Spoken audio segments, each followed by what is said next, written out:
Welcome in, everybody, to Fantasy Pros. This is the Fantasy Football Podcast. It is me, Joey P, Joe Pisapia, and it's Monday. That means it's time to hit the waiver wire again.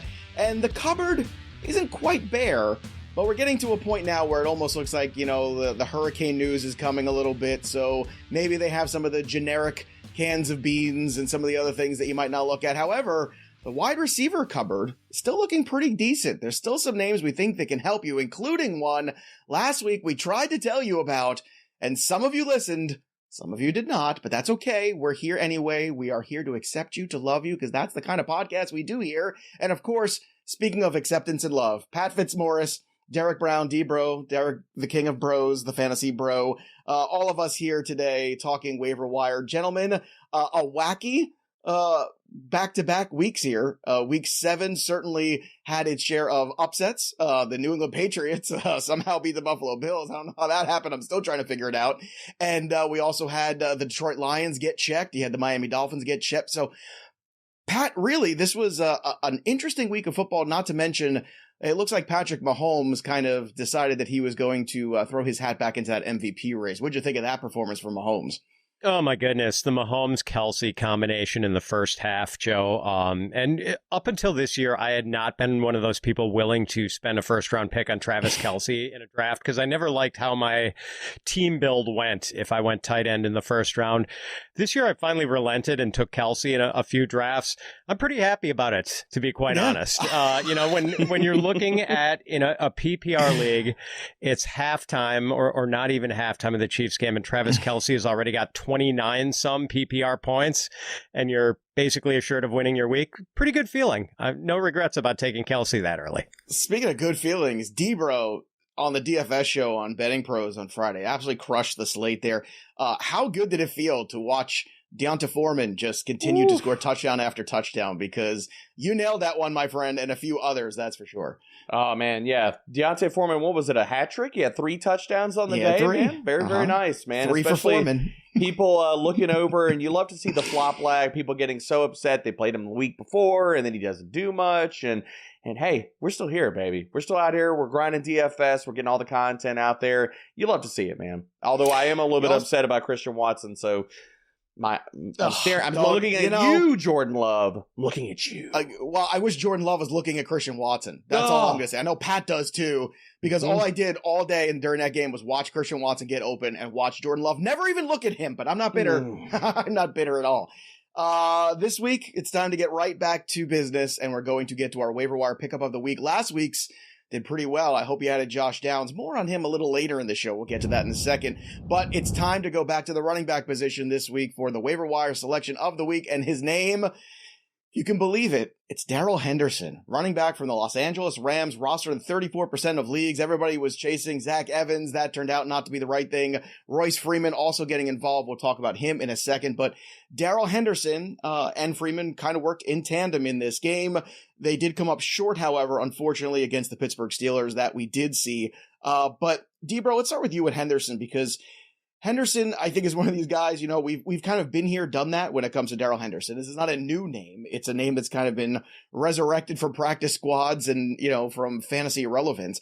Yesterday, 18 carries for 61. He did have the touchdown. He also saw 2 targets, caught only one of them for 5 yards. So it wasn't a enormous day, but it was good enough on this lackluster running back day to finish as RB14 so far, with Monday night still available. So talk to me about what you saw out of Darrell Henderson yesterday and what you think you're going to see out of him for the next few weeks when Kyren Williams is now on the IR officially. That happened this weekend.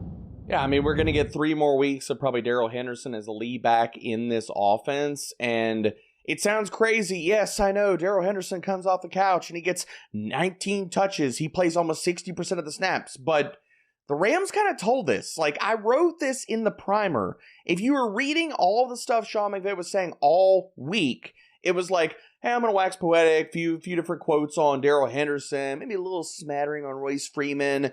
Hey, what do you think about Zach Evans? He's learning. He's learning the NFL. Yeah.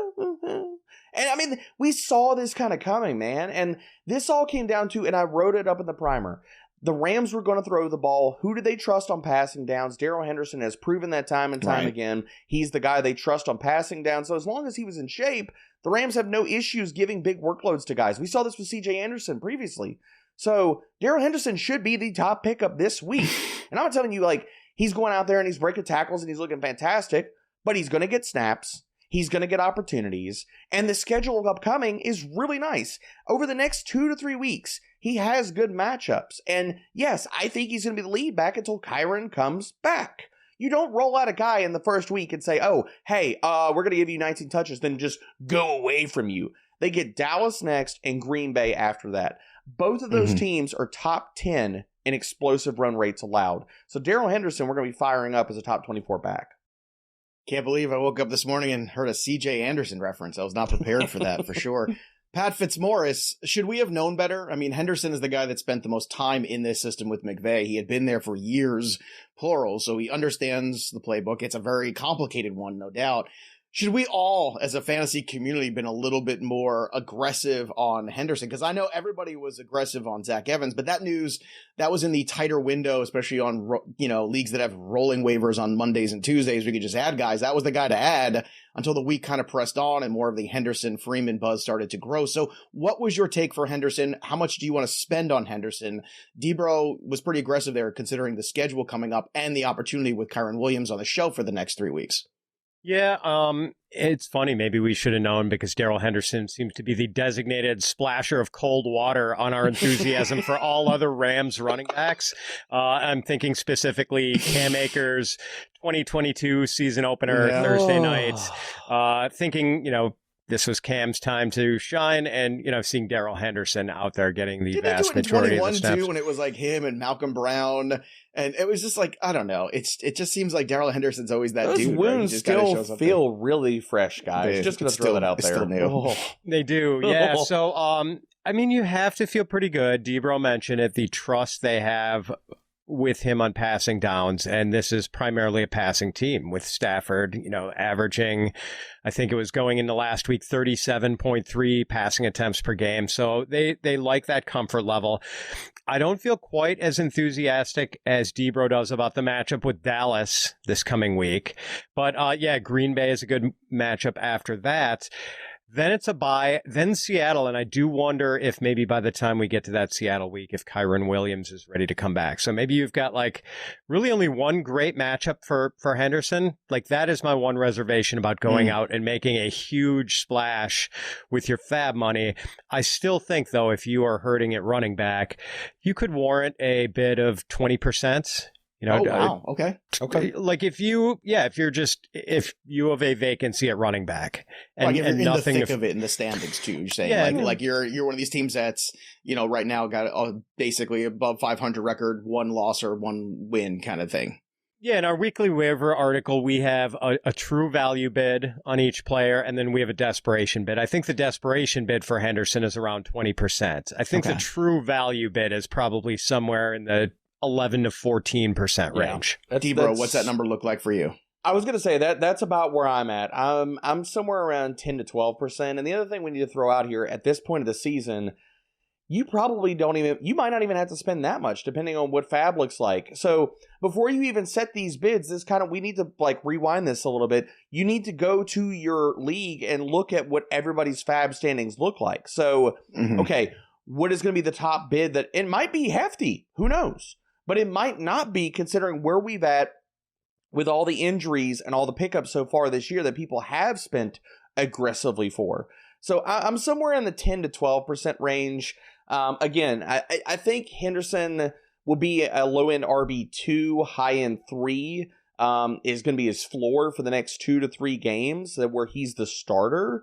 So for buying that type of window, I think that's about right. And the other thing, let me just add that there are no teams on bye this week. We go from a 16 bye week to a 0, a non-bye week. So maybe that lowers the level of need around the league, and you don't need to bid quite as much. So I think if you really need him, you could warrant going to 20%, but you might be able to sneak him through at 15, 16, 17. Royce Freeman, on the other hand, too, just to kind of give people an idea, rostered in 26% of leagues yesterday. 12 carries, 466. So he actually got a little bit more on the carry side, but also had a better yards per carry. You could point to that. He did not have the touchdown. That's where Henderson did, and that's where his day got separated. So, Pat, if you miss out on Henderson, or if you're trying to prioritize, is it Henderson over Freeman for you? And if so, what's the pivot point in price to Freeman?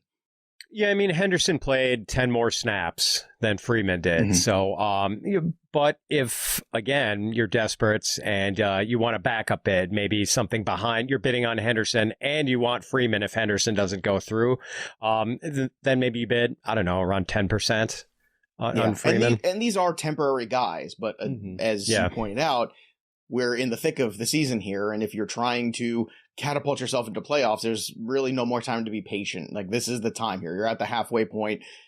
Patience is running thin. Opportunities are running thin.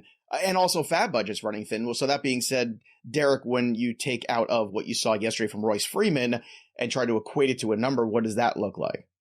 I'm a little bit lighter on the bid only because of how I'm projecting this backfield. So Royce Freeman got 42% of the snaps. I mean, he was an early down option only. He got 0 targets. He ran 8 routes versus Henderson 13. And the problem that I feel about with Royce Freeman is that's maybe the best case scenario for him, because walking in, Henderson played almost 60% of the snaps. If he walks out of this week healthy and another week into the system and game shape, all those different types of narratives we want to throw out there, who's to say he doesn't play 80% of the snaps next week? And Royce Freeman is just a true dud. Like, this feels like Royce Freeman was a breather back that could get less work as we move along with Darrell Henderson, with the Darrell Henderson experience. So for me, I'm around 4 to 5%. I'm going to lessen my bid because with only early downs as his main source of value, well, Henderson's working there as well. I see his snaps as possibly just going down moving forward. All right, before we get to the next running back on our list to talk about, just a reminder here, trying to figure out who the pretenders are and who the contenders are. It's that time of year. We're halfway through the NFL season, but DraftKings Sportsbook is still pumping out unbeatable offers every single game. New customers can bet just $5 on anything and get $200 instantly in bonus bets. DraftKings isn't stopping there. No. All customers can take advantage of a new sweetener offer every single game this October. And obviously, there's a lot of interesting games on the slate. As Pat pointed out, it's going to be a full slate of games this week, back from the bye. So get in on the football action with DraftKings Sportsbook, an official sports betting partner of the NFL. Download the app now and use that promo code FantasyPros when you do. New customers can bet just $5 on anything and get $200 instantly in bonus bets. Only on DraftKings Sportsbook with the code FantasyPros. The crown is yours. All right, gentlemen, let's get to the next name on our list. And some of you might chuckle at this. In fact, this list is starting to, as we go on from Henderson to Royce Freeman to the next one here, is starting to look like the three ghosts that visit Ebenezer Scrooge in Christmas Carol, because it's Emari Demercado, who was our waiver wire pickup of the week a few weeks ago and got all the playing time, got all the opportunity in terms of the injury to James Conner, then was on the field a ton, and it wasn't him. It was Keontae Ingram who ended up having more fantasy points. It was a very frustrating scenario. And all week, Pat, we laid out this whole thing, this narrative of, I guarantee you he's going to be on the field more, and I'm going to guarantee you he probably ends up producing. And you could see all the people who got frustrated after that first week of spending and picking him up, that ownership tag, that roster percentage went from in the 60s down to 20%. 20% in 1 week on Sleeper. So yesterday, if you were keeping score at home, and I know you were because you're watching and listening to the show, he finished as RB22 with 13 carries for 58 yards. Also had 4 receptions in that game just for 17 yards. But again, in PPR, that's 4 more points, 5 actually altogether. So Pat, what do you make of Demercado in this situation here with the Arizona Cardinals? Yeah, Joe, it's almost as if the fantasy gods are punishing us for our interest in the Arizona backfield in running backs not named James Conner. For your insolence. So, yeah, we have to be interested, though, if we have a need there, because he is, maybe even more so than Henderson, has seemingly security of workload. Like, I don't know what happened with the Cardinals brain trust after the week 6 game. to so severely recalibrate things. Demercado did play the most snaps in week 6, but we saw Ingram play nearly as many snaps, Keontae Ingram, and have a lot more touches. But then yesterday, 53 out of 66 offensive snaps for Emari Demercado, 13 carries, 4 catches. So he was a busy man. And boy, I mean, like if you can get that certainty of workload, that pretty, I don't want to say it's safe because we thought it was safe the week before he had what, 3 touches, but it looks pretty good. And I think you could warrant a bid of 10 to 12% on Demercado this week. And I understand why the percentage of drop was so drastic. It's because last week's buys were so many. So people were between a rock and a hard place. So they couldn't afford to just put him on the bench, which I get. So for those of you who had that scenario, I understand. But for those of you who didn't, and you just lost patience that quickly, it's one of those good lessons to learn, I think, going into next year, which is if you're going to spend fab on a guy and it doesn't work out the next week, let's try to give it a little bit more of a berth, especially if there's going to be opportunity in the weeks ahead. Demercado, it's almost like we willed this to happen all week when we were talking about it. We talked about it on the live stream. We talked about it during the week of the DFS show. You and I privately talked about it. It's like, you watch, he'll be an RB2 this week. You'll see, and everybody will be looking at the waiver guy. I can't believe I spent all that money after 1 week and dropped him. And now that's exactly what's going on. People felt they got bamboozled. And look, I get it. I was totally with you. Like, we're looking at the talent, and then we're watching last week unfold, and we're like, why is this a 3-way committee? Why is Damian Williams getting run? What are we doing here, people? And this week, it was like everything came back. What we should have seen the week before actually happened. 17 touches, 75 total yards. He's a top 24 running back. He played 80% of the snaps. What do we not like here? You could make a case that he should be, if he's out there, he's the pickup over Darrell Henderson. Why not, boys? Like, 80% snap share.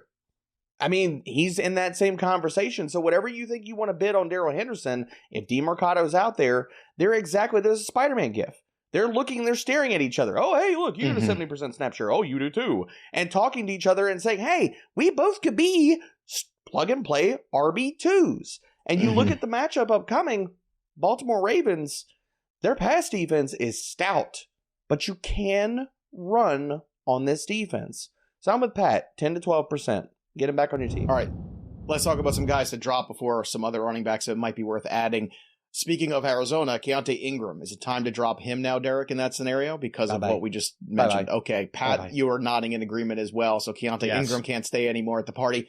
Pat, what about Craig Reynolds? Another one, too, where I assume we're going to get David Montgomery back this week, or at least hopeful for that. But Jahmyr Gibbs also looked good against the Ravens, who Derek just mentioned you can run the football. That was one of the lone bright spots on Amon-Ra St. Brown of that game. Yeah, I mean, I would want to check and try to at least get a better read on the status of David Montgomery before dropping Reynolds, just because he got game scripted out. I mean, the Lions fell into such a big hole early on that they didn't really give him a chance, although Dan Campbell did say all week that he was going to use Gibbs a lot. So I think you could probably, if you were really had the screws being turned on you as far as roster size. Well, let me turn the screws on you. Let me do it. Demercado or Craig Reynolds. Would you drop Reynolds for Demercado? Yes. Yep. Would you drop him for any of the Rams guys? Yes. Okay, so there you go. Yep. So there we go. All right, let's talk about some of the running backs that might be floating around the waiver wire. We've talked a lot about Zach Charbonnet. He's an important piece. Ken Walker looked awesome yesterday. He was trucking guys. He was knocking guys over. I know it's the Arizona Cardinals defense, but still, man, Ken Walker looked awesome. But you know this team wants to run the football, has to run the football. So Charbonnet is a really valuable piece. The other piece that I want to talk about, who is, not somebody that's rostered in as many leagues as you think at this point, it's down to 47% over on Sleeper, and it might be less in some of your leagues as well, is Dalvin Cook. And you might be saying, why? He's irrelevant with the Jets. But Diana Rossini this week was reporting that the Jets are accepting offers on him and basically have put him on the trade block. And I think Dalvin Cook is appealing to a few teams. Here are two of the teams, by the way, that have checked in, quote unquote, on him. The Cleveland Browns, which now we have that situation where Jerome Ford left in a walking boot. So now we're down from Chubb to question mark about Jerome Ford, Kareem Hunt banged up. We'll talk about the next guy in the Browns in a second, Pierre Strong, because it all comes into one conversation. And then the Tampa Bay Buccaneers, another team that could potentially use him as well. Apparently the Rams are kicking the tires also, but the Bucs Pat, and specifically the Browns. That's the one that really intrigues me, because Dalvin Cook to me on the Browns could look. Dalvin Cook isn't what he was, but he could be a fantasy asset there. That's how I think, because that team wants to play defense, wants to, take care of the football a little bit, and they pulled one out of a hat yesterday, but it was real close. I'm probably going to let someone else make the Dalvin Cook move. I'm just not real. I haven't seen enough spark with him on the Jets for me to be interested in him, Joe. And I understand, I don't necessarily think he's completely done. And we know he kind of came into the situation with the Jets. No training camp, coming off an injury himself, kind of had the deck stacked against him a little bit. What if he was with Stefanski again, his old guy with the Minnesota Vikings? What if we're talking about a system that makes sense in terms of the verbiage and being able to pick something up quickly. Does that have any appeal to you? It was like a slide him under the waiver wire, dollar bid kind of guy? Yeah, I mean, I just don't think we're going to see anything close to old Dalvin Cook. I just think he's kind of been through the ringer physically. He's a little older now. I just don't know if that Dalvin Cook exists anymore. That is fair enough. That's for sure.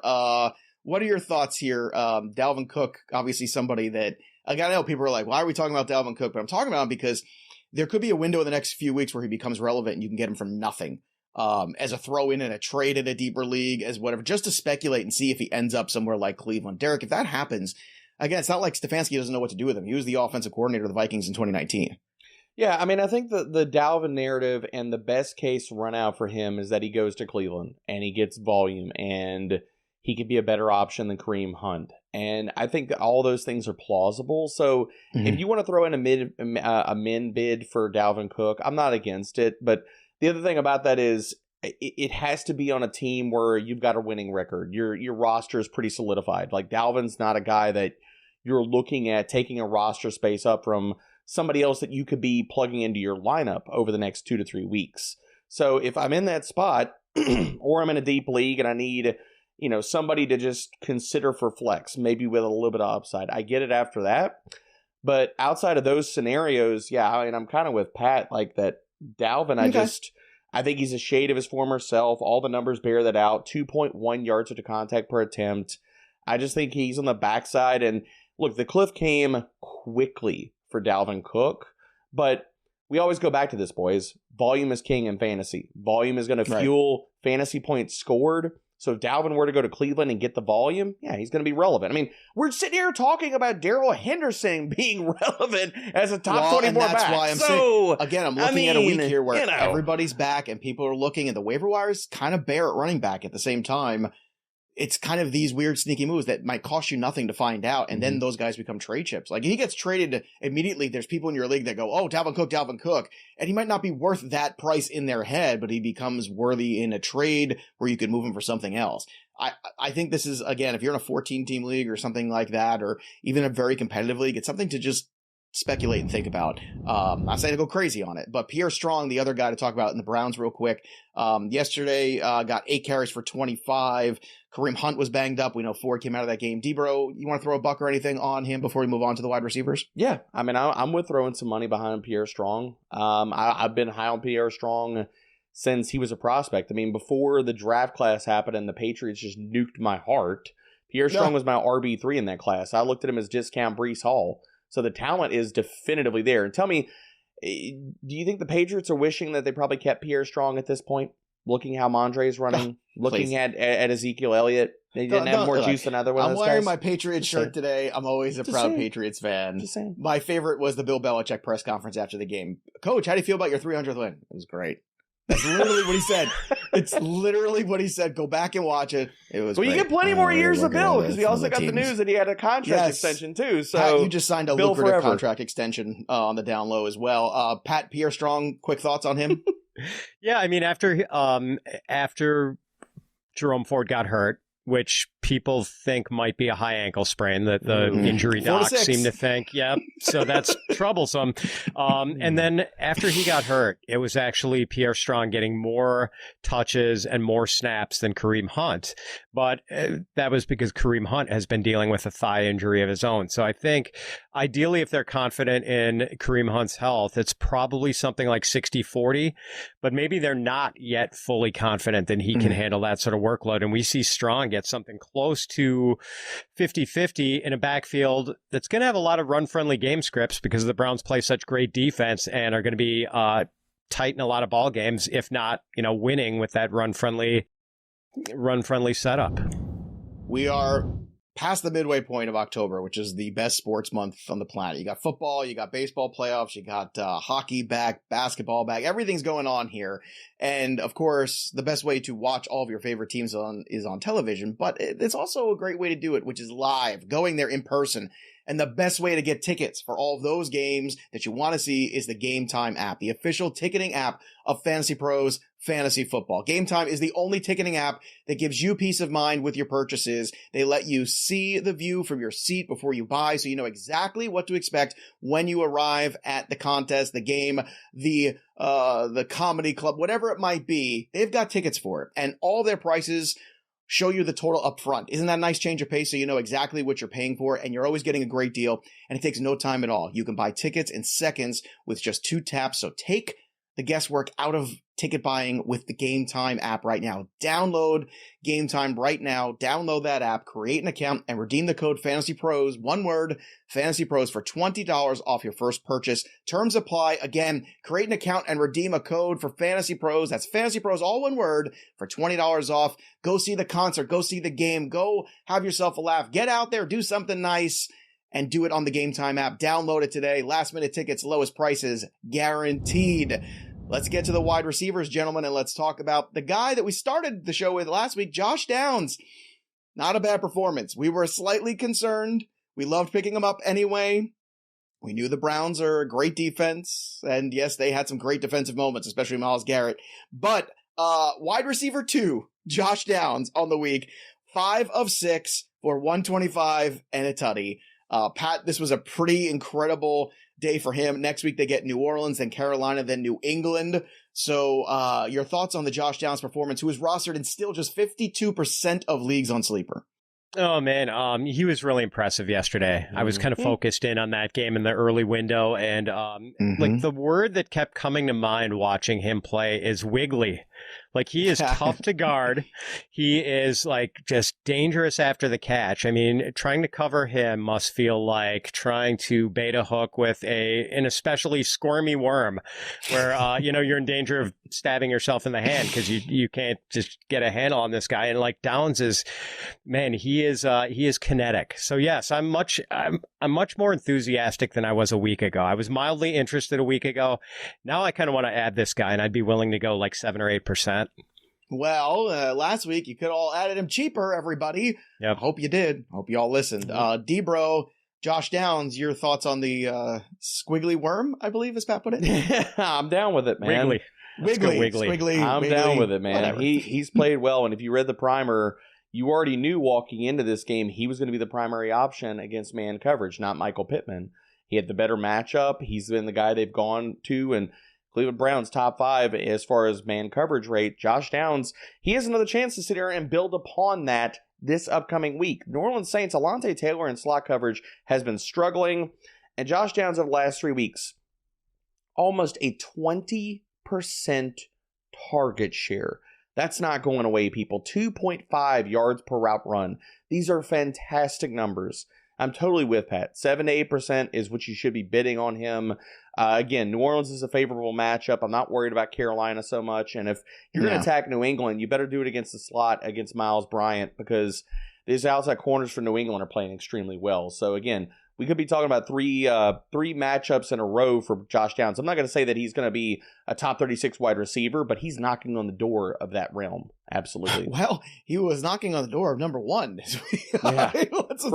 I mean, it was a terrific performance for him. And great for everybody who picked him up on a discount last week. Tank Dell, another guy coming off a bye here. He is 48% rostered on Yahoo, but 58 on Sleeper. So he's available in more leagues than you realize. D-Bro, let's do the quick skinny on Tank Dell. This is a player that has kind of been picked up and dropped quite a bit. Nico Collins has had his moments. You've seen Robert Woods have some moments as well in this offense, but Stroud's played. He has shown you a lot of veteran presence for a rookie. I think anybody who watches CJ Stroud's got to be impressed. So is Tank Dell somebody this week that you could feel good about picking up off that waiver wire and streaming? I love Tank Dell so much. And I want to throw this out there. The fact that we had so many teams on a bye last week and how pinched fantasy gamers were out there is the only reason that Tank Dell could be out there, because this is a guy, the talent level, there's no way he should be hitting a waiver wire, but we're seeing it happen. I mean, look, guys, wide receiver 29 in fantasy points per game, a top 36 wide receiver hits the waiver wire. That should never happen. So yes, you need to be spending up. 6 to 8% is kind of my floor. I'm willing to go as high as 10 to 12%. Believe in the talent. Believe in CJ Stroud. The upcoming matchups are not fantastic, but they're not terrible. They get the Panthers, Buccaneers, and Bengals. But Tank Dell has shown us he's 15th in yards per route run right now. He has the talent to beat tough matchups as well. Pick him up. Pat, he had 2 great games in week 2 and week 3, then a down week in week 4, then unfortunately in week 5 against Atlanta, came out early with that concussion. He missed week 6, missed the week of the bye, obviously. So this is an intriguing time where the son of a fork in the road. So which way do you want to take her when it comes to Tank Dell? Yeah, I mean, I'm willing to go 5 or 6%, maybe, not quite as much. And just the general overview, we're not spending quite as much on wide receivers because I think they're more readily available than we know what the demand is for running backs on the waiver wire. It's always steep if anyone's going to get playing time. So, but yeah, I mean, Debro and our guy Thor Nystrom have been honking the horn for Tank Dell ever since they saw him at the Senior Bowl. And, I thought I kind of dismissed him because he was, he's a super small guy. And like, if a guy's that small, I want to see him clock like a 4.3 in the combine, and Tank Dell didn't do that. But, Thor was telling me, hey, man, this guy's like trying to cover Mercury. And like he was indeed right about that. Like, it has been really difficult for NFL defenses to try to get the clamps on this guy. All right, Kendrick Bourne, another guy worth discussing, I think, for those people who are really desperate for wide receiver. He is rostered in 39% of leagues. If you look at the last 2 weeks, I don't know if this is a trend, Pat, but 18 targets, he's caught 16 of them. He has finished as wide receiver 14, wide receiver 17. Next week they get Miami, clearly a game script where you're probably going to have to throw the ball to keep up with Miami. Do you see Kendrick Bourne as a viable streamer this week on a Patriots offense that has been grossly underwhelming all year, but all of a sudden a new trend is popping up specifically with Bourne? Yeah, I do. In working on the weekly waiver article, Debro and I do, we collaborate on a lot of this, and we've been talking about Kendrick Bourne. And I guess our concern with him was that when the Patriots wide receiver core was pretty healthy early in the year, when Juju was playing, when Demario Douglas was playing, Bourne was getting about a 50% snap share, which, it's hard for anyone to be fantasy viable in sort of a limited passing game at 50% snaps. But now I think, I don't want to speak for Debro, but it seems like we agree that Bourne has kind of grown beyond that 50% snap share. And even when Juju comes back, it's not going to matter. Like, Bourne has to get at least 75% snaps in this offense, because he has been pretty clearly the best receiver there. Like, I'm mildly intrigued by Pops Douglas too. Me too. Like, that he's really talented. Well, let's talk about him now. So let's talk about Demario Douglas, because he was on our list, but let's just mention him real quick along with Bourne, because Douglas is another one of these guys that, rookie player, people like the spark that he gives. They could certainly use a spark. They could use some more speed. Do you think in deeper leagues, Douglas is somebody to monitor or even add? A flyer if you can get him real cheaply, if you have bench room for him, and hoping that he turns out to be special. Like, right now, I don't think you can count on anything close to fantasy viability from him, but he is the sort of guy, he's so uniquely talented that maybe he does pop and becomes a guy you can trust late in the year. Any trust for Kendrick Bourne, Debro? I trust Kendrick Bourne. I'm just glad that the Patriots finally trust Kendrick Bourne. What does this man have to do to get into the good graces of the hoodie? It's ridiculous. You have 4 games where he's played at least 80% of the snaps this year, guys. And he's finally a full-time starter. Those 4 games, 11 targets, 89 receiving yards, 7 targets, 63 and a tutty, 11 targets, 64 and 2 touchdowns. 3 outstanding performances. This passing attack should run through Kendrick Bourne, and I think it's finally going to. Even if Juju comes back, that's bad news for Demario Douglas. Kendrick Bourne this week was finally the unquestioned starter. And they ran a committee of wide receivers, even Devontae Parker. God, they finally bumped down his snaps. But behind Kendrick Bourne, it was a committee. So spend up for Bourne. I believe the talent is real and the production is real. And finally, the Patriots are getting out of their way and playing the man. Well, we'll see. We'll see what happens next week. It's a good trend. It's a good trend for Kendrick Bourne. So there's certainly worse guys to pick up. Odell Beckham, 39% rostered, same as Kendrick Bourne, ironically, right now. Odell obviously has not had the season that he had hoped for so far. Do you see the second half being something worth bidding on this week, D-Bro? Yes, I think 1 to 2%. I think you can get him off of waivers if he's out there, and he's out there in a ton of leagues. Like, he's below 30% rostered in multiple formats. So I have a lot of interest in Odell with the matchups that we have upcoming. So Odell is kind of he's the perfect sauce as far as like if you don't want to spend up and you don't want to chase all these other guys in the waiver wire. He's the guy that you could sneak through for 1 to 2%. And we're looking at a schedule, guys. He gets Arizona. He gets Seattle the next 2 weeks. We could be staring at a top 36 wide receiver over those 2 games, considering Odell Beckham Jr. got a 25% target share. Now, he didn't do a ton with it, but a 25% target share against those 2 secondaries, yeah, man, that plays up. All right, Odell for you, Pat, your thoughts? Yeah, D-Bro mentioned it. Well, one, it's great that he's actually been able to stay healthy so far. Like, it seems like the odds of him going down with an injury are like 50-50 in any game he plays, but he has managed to stay healthy. He's still pretty good, and as D-Bro pointed out, he's got some really nice matchups coming up the next couple of weeks with, the Cardinals and the Seahawks? Mm-hmm. Yeah, pretty good ones. Let's talk about some guys you might be able to drop this week.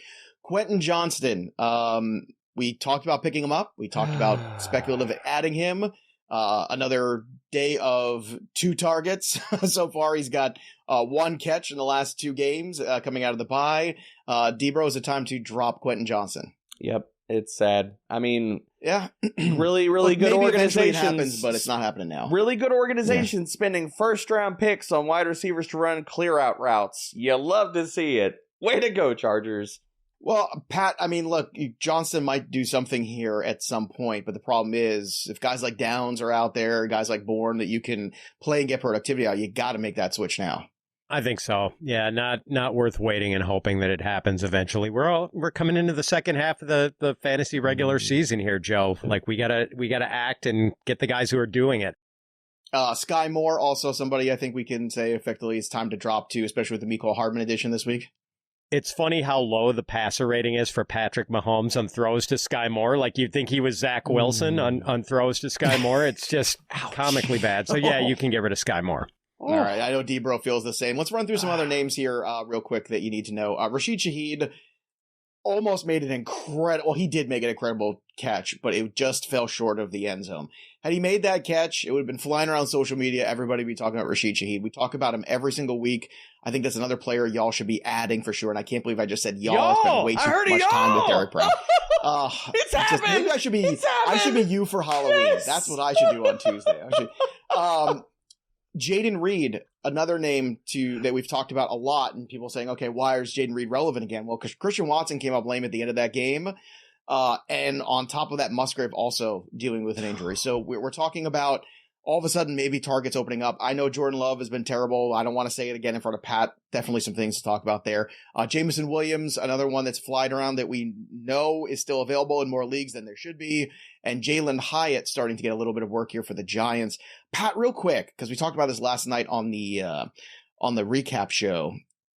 Did you think that there's going to be any quarterback controversy here with Tyrod Taylor these last 2 games, getting this team competitive a little bit? And I know it was an ugly game at times, a lot of defense played in this game for sure. But is Daniel Jones you're paying him all this money, right? He's got to come back and be quarterback, right? Yeah, no controversy after they gave Danny Dimes the bag, but they could forestall his return and say they're playing it extra cautiously because Tyrod is playing really well right now. All right, let's go through the next grouping here. Let's talk about some of the streamers potentially that we have. And again, remember, there's always extra help for you. Go to FantasyPros.com. Check out the waiver wire article that the guys have been working on all night. Check it out. It always gets updated as well. We also have the live stream every single Tuesday, 3 p.m. Eastern. If you have questions, Derek and I always answer them on our YouTube channel, so make sure you subscribe to the YouTube channel. By the way, want to mention the winner of the autographed Christian Kirk jersey was Charles Cox. So congratulations, Charles. You're the big winner. You can get in touch with us over at Mailbag at FantasyPros.com, again, with your mailing address and proof of your subscription to Fantasy Pros YouTube channel, and we'll get in touch with you. Again, the winner is Charles Cox. So congratulations to you, Charles. You won the Christian Kirk jersey, and we're giving away something new, too. If you want a chance to win a glorious Fantasy Football Championship belt for your league, courtesy of all of our friends at Trophy Smack, the #1 destination for epic fantasy football trophies, you need to subscribe to the Fantasy Pros YouTube channel right now. Drop a comment below, and that's it. That's all you got to do. We'll be announcing the winner right here on the channel, so make sure you ring that bell till it goes ding for notifications if you want to win this incredible Fantasy Football Championship from our friends over at Trophy Smack. Let's do the streamers of the week, gentlemen, and get out of here. Let's start with the QB. Pat, who do you want to stream at quarterback this week? Oh, Mac Jones, Joe. We know it can come and go with Mac Jones, but he looked so good and was so efficient yesterday against the Bills. And now he gets a Miami defense that I believe is, among the top 10 teams in most points allowed to opposing quarterbacks. There's actually, I don't want to say shootout potential in a game involving the Patriots, but Mac Jones could be forced to throw a lot in this game. Let's put it that way.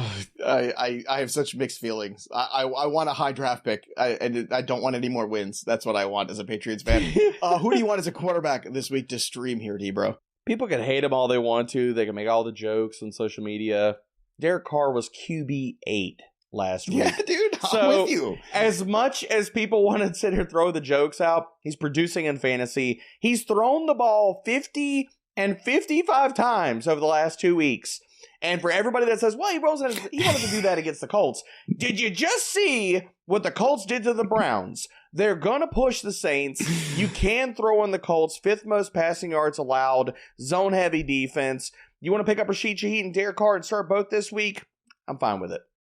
40 of those throws were to Alvin Kamara of the 50 feet. That might be. You might have hit the under on that, too. Mm-hmm. Oh my! Do you know what the number was on Thursday for that? 4.5. I smashed that.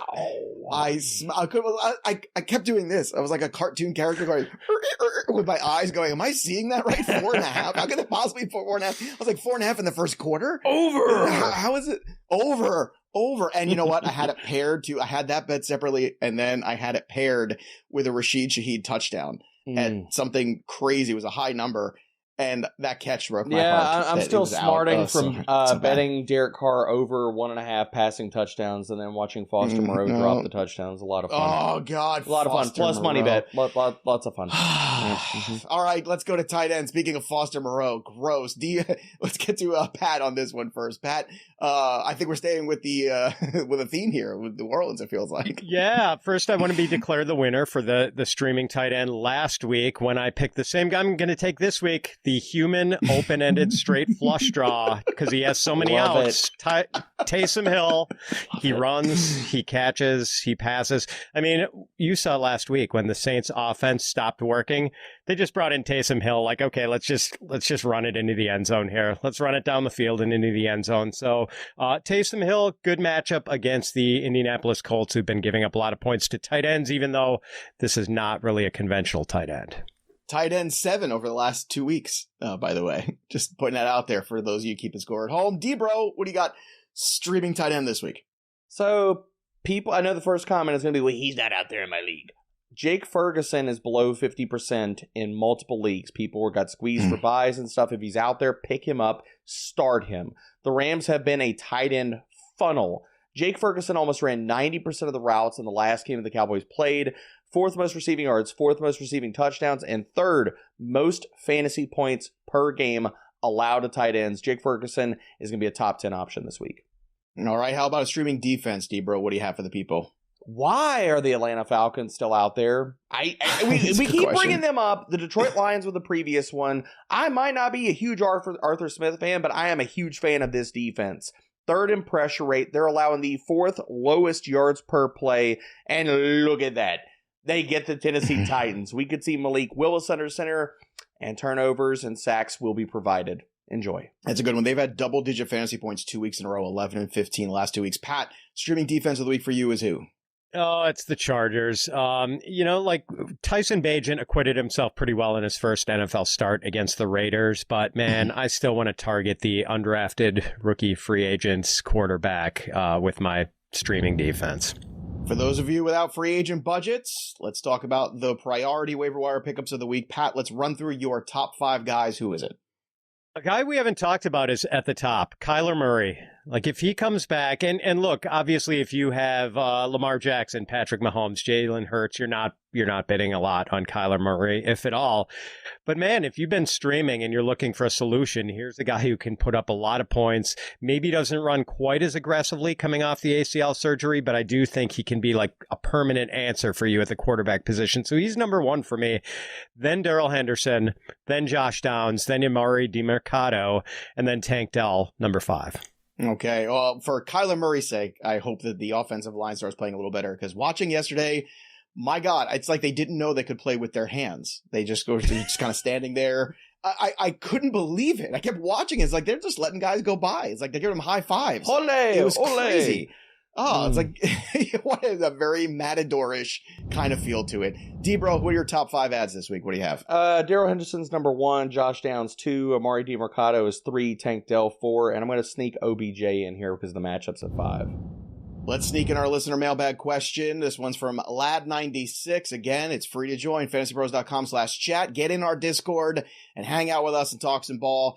After this week, can I drop Jordan Love for CJ Stroud? I think we can answer to this collectively on the count of 3. Ready? 1, 2, 3. Yes! Please do that right now. There you go. Patience right now. They might have actually finished with the same gone. amount of fantasy points after this last week. I'm not really sure. Oh, wow. D-Bro. Getting harsh here at the end of the program. I gotta go check the numbers. If you need more help, certainly the same amount of completions to Christian Watson almost. Oh, God. Yeah. Anyway, if you need more help, make sure you go hit up fantasypros.com for the waiver wire article and use all of our tools as well. Make sure you're using my playbook with the waiver assistant so you can check all your leagues at one time and see who's available and go add them. There's no quit here. Again, we're continuing to pound the pavement on the waiver wire streets until you get that fantasy championship. That'll do it for us. But the story of the game goes on. For Derek Brown and Pat Fitzmaurice, I'm Joey P. We'll see you next time, kids.